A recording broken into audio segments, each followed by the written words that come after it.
You're sitting in a cafe in Karachi. You've been here for 6 weeks. The man 3 tables away has a $25 million bounty on his head. He doesn't know you exist. Nobody does. You order tea. You read the newspaper. You look like every other businessman in this district. Boring, forgettable, gray. Your phone buzzes. One word. Green light. You don't react. You don't look around. You fold your newspaper. You take one more sip of tea. You check your watch like you're late for a meeting. In 90 seconds, a drone will turn this cafe into a crater. The man with the bounty will be vaporized. So will the waiter. So will the old man playing chess by the window. You have 60 seconds to walk out without anyone noticing. You stand. You leave cash on the table. You walk. Not fast, not slow, just a man heading back to work. You're 2 blocks away when the explosion shakes the windows. Car alarms scream. People run toward the smoke. You keep walking. Tomorrow the news will say gas leak. The intelligence agencies will know the truth. But they won't know about you. You don't exist. You never did. You don't apply for this job. There is no application. There is no job posting. There is no recruiter at a career fair. They find you. You're already elite. Delta Force. SEAL Team 6. CIA paramilitary. You've done things that will never be declassified. You've been to countries that officially had no American presence. You're the top 1% of 1%. And you think you've seen everything. You're wrong. A man approaches you, no uniform, no rank, no name tag. He looks like an accountant, soft hands. Dad bod, the kind of guy you'd forget 5 seconds after meeting him. That's the point. He asks you a question. How's your Arabic? You tell him it's decent. You learned it in Syria, in Yemen, in the places that don't make the news. He nods. He slides a folder across the table. Inside is a single sheet of paper, no letterhead, no classification markings. Just text. The pitch is simple. There's a unit. No name, no patch, no records. Here's what that means. Your military records will show you retired or transferred to a training command in Kansas. Something boring. Something forgettable. Your family will think you have a desk job. You'll miss birthdays. You'll miss funerals. You'll call when you can, which won't be often.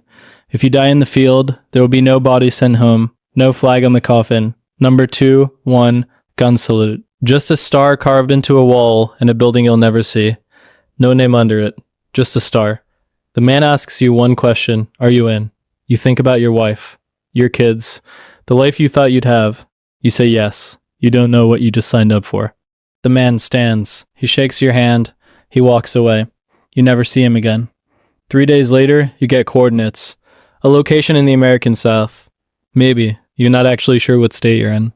That's intentional. Your new life starts now. You've been through selection before. Delta made you run until you puked. SEAL training tried to drown you for 6 months. You thought you knew what hard was. This is different. They don't care if you can run 20 miles with a rucksack. You already proved that. They don't care if you can shoot. You already proved that too. They want to know if you can disappear. Day 1, surveillance training. You're given a photo of a man, average looking. Brown hair, medium build. You're told to follow him through a city for 8 hours. Don't let him see you. Don't let anyone see you following him. Simple. You've done this in combat. You've tracked insurgents through Baghdad. You fail in 2 hours. You didn't notice the woman with the stroller. She was counter-surveillance. She spotted you 3 times. Once when you crossed the street too quickly. Once when you checked your phone at the wrong moment. Once when you made eye contact with the shop owner, who was also on the team. The instructor doesn't yell. He just shows you the photos. Photos of you. Taken by people you never saw. Start over. You do it again. You fail again. The target ducked into a restaurant, and you hesitated at the door. Amateur move. A real professional would have walked past. Circled the block. Waited. Start over. Day 3. You fail because you wore the same jacket 2 days in a row. Someone noticed. Day 5. You fail because you walked too confidently. You looked like a soldier. Soldiers stand out. Day 7. You finally complete the exercise. 8 hours. 0 detection. You feel proud. The instructor doesn't congratulate you. He just nods and hands you a new photo. A new target. A new city. Harder this time, the target knows he's being followed. He's testing you. You do this for 6 weeks. You learn to change your walk, your posture, the way you hold your shoulders. You learn that a baseball cap makes you memorable, that a gray jacket makes you invisible, that people remember faces but forget bodies. The language training is brutal. You don't just learn Arabic. You already know Arabic. Now you learn the Yemeni dialect, the slang from Sana'a, the hand gestures from Aden, The way men from different tribes sit differently in chairs. You learn to argue about football like a local. You learn which phrases mark you as an outsider. You learn to swear like you grew up in the streets of Sanaa. They make you watch TV from the target country. Soap operas, news programs, game shows. You have to understand the references, the jokes, the cultural touchstones. You have to know who the famous actors are, who the politicians are, who won the football championship in 1987. You spend 3 hours learning how to drink tea correctly. Not the taste, the posture, the gestures, the way you hold the glass, the way you blow on it, the way you set it down. Every culture does it differently. Get it wrong and you're marked as a foreigner. Then they drop you in an alien environment, a foreign city, no money, no ID, no support, no weapons, no extraction plan. Your mission, survive for 1 week, complete 3 objectives, don't die. Day 1, you're hungry. You sleep under a bridge with homeless men. You listen to their conversations. You learn the local slang. Day 2, you steal food from a market, you feel guilty. Then you remember this is training. Day 3, you befriend a local businessman. You tell him you're a traveler who got robbed. He takes pity on you, buys you dinner, introduces you to his friends. Day 4, you complete your first objective. Photograph a specific building from a specific angle without being noticed. Day 6, you complete all 3 objectives, you're extracted. You think you passed. You did, barely. The washout rate is 90%. Not because the candidates are weak. These are the most elite soldiers on Earth. Delta operators, SEAL snipers, Green Beret team leaders. They wash out because they can't become invisible. The guy who brags about his kills, gone. The guy who needs to be the alpha in every room, gone. The guy who can't stand not getting credit, gone. The guy who looks like a soldier, gone. People remember handsome. The guy who's too tall, gone. You can't hide 6'4". They keep the gray men. The forgettable faces, the ones you can't describe 5 minutes after meeting them. The ones who can sit in a room for an hour and no one remembers they were there. Average height, average build, average face. Extraordinary skills hidden behind aggressive mediocrity. You graduate. No ceremony, no certificate, no photo with the commandant, no handshake with the general. Just a tap on the shoulder, an address, a plane ticket, a new name. Welcome to the activity. The name changes constantly. Gray Fox, Centra Spike, Task Force Orange, the Army of Northern Virginia, the Intelligence Support Activity. By the time anyone figures out one name, it's already changed. That's the point. Even acknowledging the unit exists is classified. Your unit is small, maybe 200 people total. Compared to 70,000 in the rest of Special Operations, you could fit the entire organization in a hotel ballroom. 2 branches. HUMINT. Human intelligence. That's you. You go places, you become people, you build relationships with sources who don't know their sources. You extract information through conversation, not interrogation. SIGINT, signals, intelligence. The technology wizards. They can track a phone across a continent, they can intercept encrypted communications, they can find people who don't want to be found. Here's how it works. SEAL Team 6 kicks down doors, Delta Force raids compounds, the Rangers seize airfields. They're the hammer. You're the one who finds the nail. Without you, the shooters are blind. They're sitting on helicopters with nowhere to go. You find the targets, you map the networks, you locate the safe houses, then you hand off the coordinates and disappear. The operators get the medals, the operators get the movie deals. You get a classified file that no one will ever read. The reality of your new life. No base. You operate out of embassies, safe houses, hotels, apartments rented under fake names. You never see the same office twice. No uniform. Ever. You dress like wherever you are. If you're in Germany, you dress like a German businessman. If you're in Pakistan, you dress like a Pakistani merchant. If you're in Texas, you dress like a guy who sells insurance. No rank in the field. The person next to you might be a master sergeant, might be a CIA case officer, might be an NSA analyst. You won't know, you won't ask. You have a cover identity. Actually, you have several. You have documents, passports, credit cards, a whole life that doesn't exist, built for a person who isn't real. You are that person now, at least until the mission ends. Your first real mission, a city in North Africa. You won't say which one, you'll never say which one. The target is a financier, Hassan, not his real name. He moves money for terrorist organizations across 3 continents. He's never touched a weapon, never built a bomb, never pulled a trigger, but his money has killed hundreds of Americans. Soldiers in Iraq, civilians in embassies, passengers on planes. On paper, he's a businessman. import-export, real estate, consulting. He files taxes. He pays his employees. He attends charity events.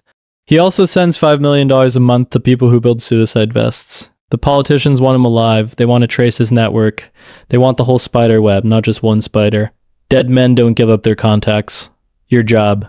Get close. Map his world. Find the vulnerabilities. Don't get caught. You arrive as a German businessman. Klaus Richter. Import-export. Industrial machinery parts. Boring stuff. Your cover is airtight. You have business cards. A website. A secretary in Munich who answers the phone and takes messages. She doesn't know who you really are. She thinks you work for a consulting firm.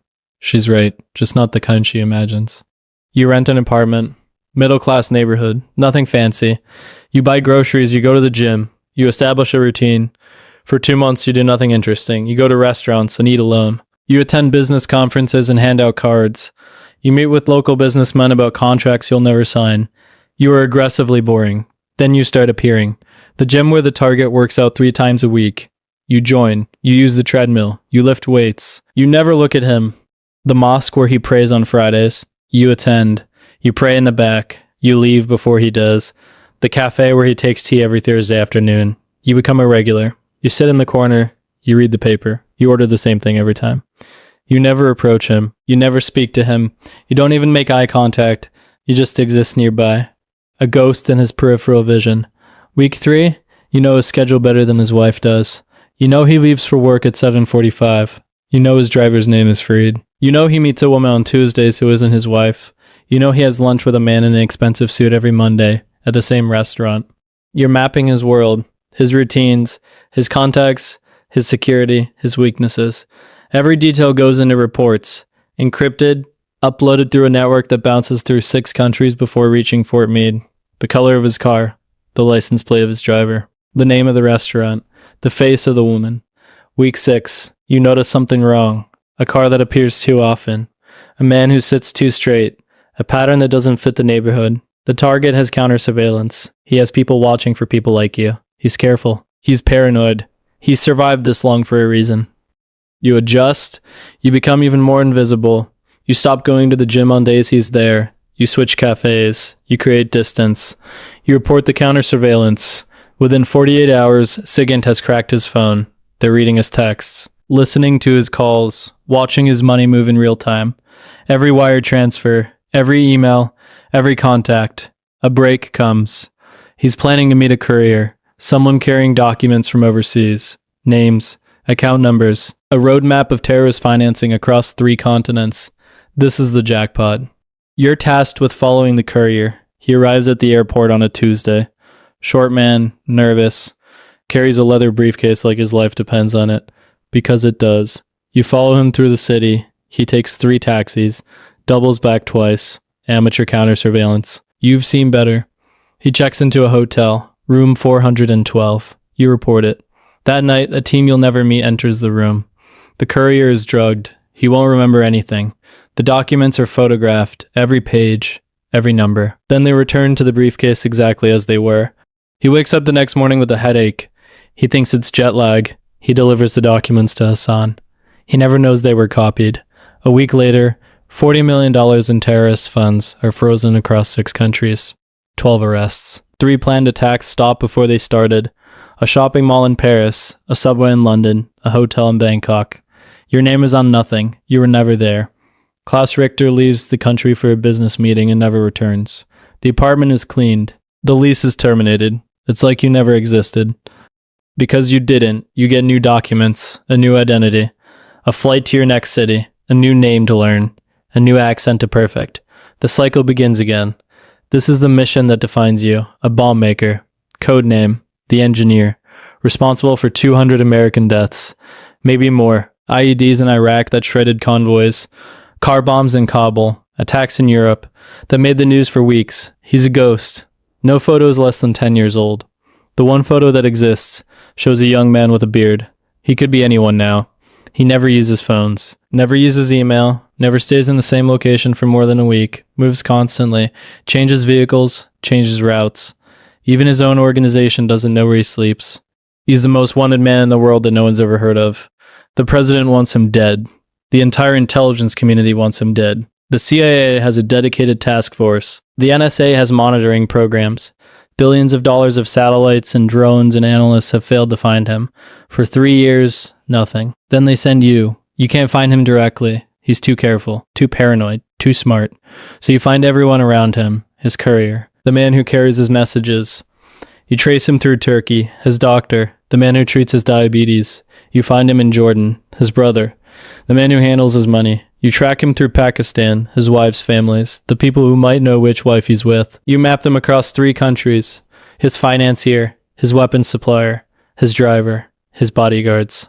For 14 months, your team builds the network, a spider web of connections. Each thread leads to another thread. Each person leads to another person. You're not looking for him. You're looking for the shape of the hole he leaves in the world. You deploy to 3 different countries, each time a new identity, a new life. A new legend in Turkey, you're a journalist researching Syrian refugees. You interview aid workers. You attend conferences. You buy drinks for people who might know, people who move money for the wrong reasons. In Jordan, you're an aid worker. Yourself. You distribute medicine. You visit clinics. You ask about a doctor who used to work here, the one who now treats special patients. In Pakistan, you're a businessman exploring investment opportunities.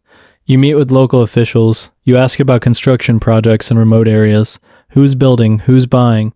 Who's moving materials to places where nothing should be built? Everywhere you go, you listen. You build relationships. You find the people who might know where he is. You never ask directly. You let them talk. You remember everything. The breakthrough comes from Sigint. 14 months of nothing, and then a single intercepted call. A lieutenant mentions a guest arriving soon. A village in the mountains. A compound that's been quiet for years but suddenly has activity. You're sent in. You pose as a journalist writing about reconstruction efforts. You have credentials from a real newspaper.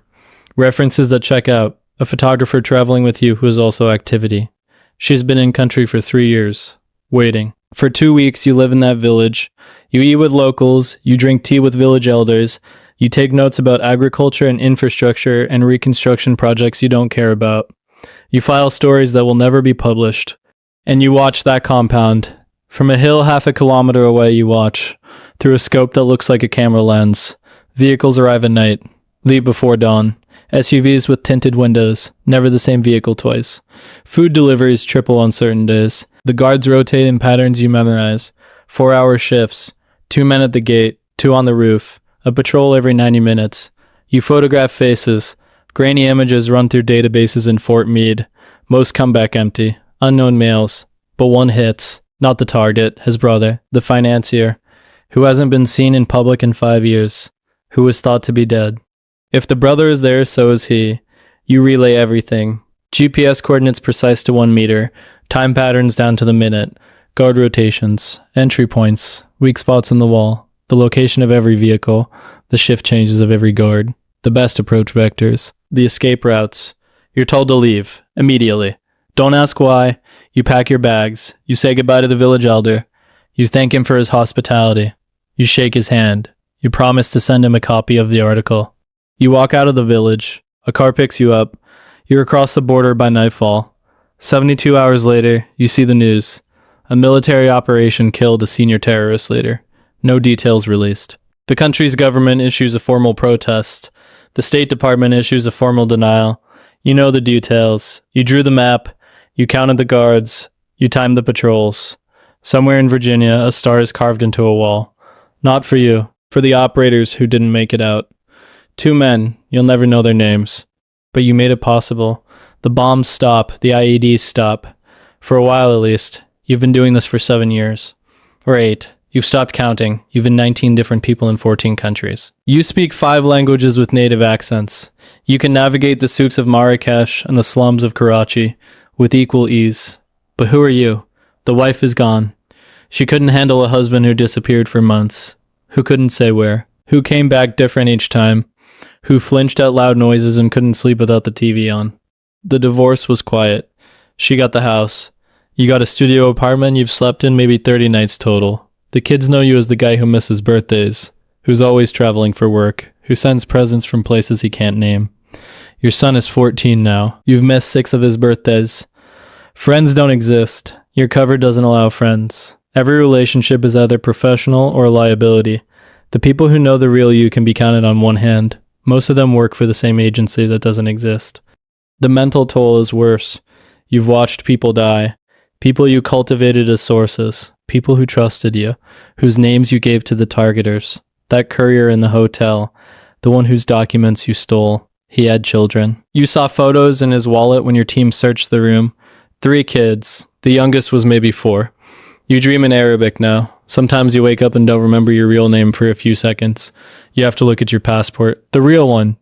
There's no medal for what you do. No parade. No recognition. When you retire, there will be no ceremony.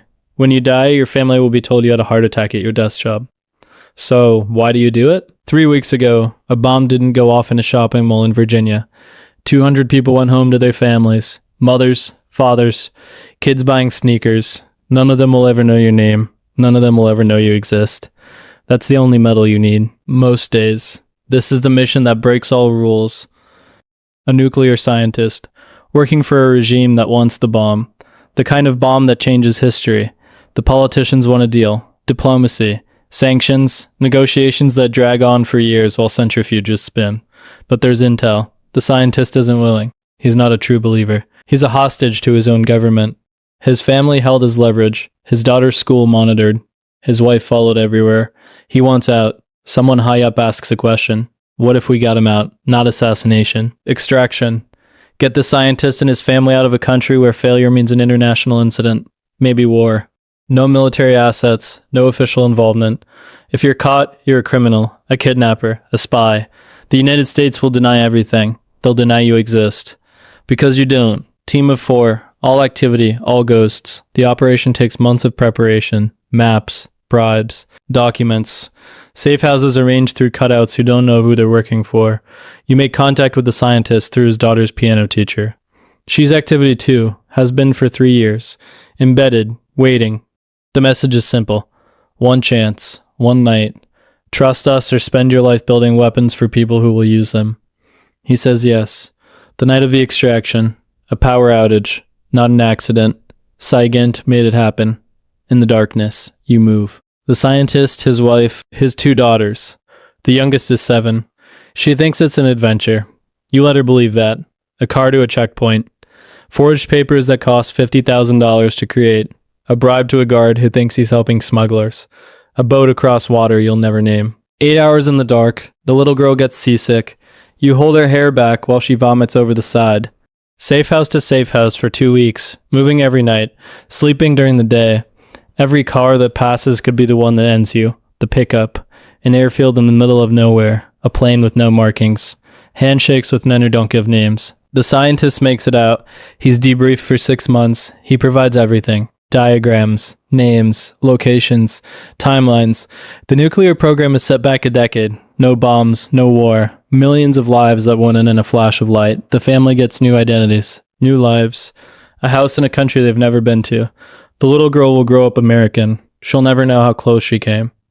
You go back to your life, your next identity, your next mission. You never expect to. Years pass. You've lost count of identities, of countries, of the stars on the wall for operators who didn't come home. 17 identities. 12 countries. 37 operations. 4 near misses where you should have died. You stopped counting after a while. The numbers don't matter. You're in a cafe. Could be anywhere. Probably Europe. Maybe America. You're just a guy reading a newspaper. Gray hair now. A few more wrinkles. The kind of face you still can't remember 5 minutes after meeting. A young man sits nearby. Fit. Alert. Trying too hard to look casual. He holds his coffee wrong. His posture is too stiff. He checks his watch too often. Amateur. You recognize the look. You wore it once. 20 years ago. Before the languages. Before the covers. Before the covers. Before the bodies. He's watching someone. Learning the craft. Probably agency. Maybe military intelligence. Fresh out of the farm. Thinking he knows something. Thinking he's invisible. He's not. You spotted him in 3 seconds. You could teach him things. How to hold a cup so it hides your face. How to use window reflections instead of turning your head.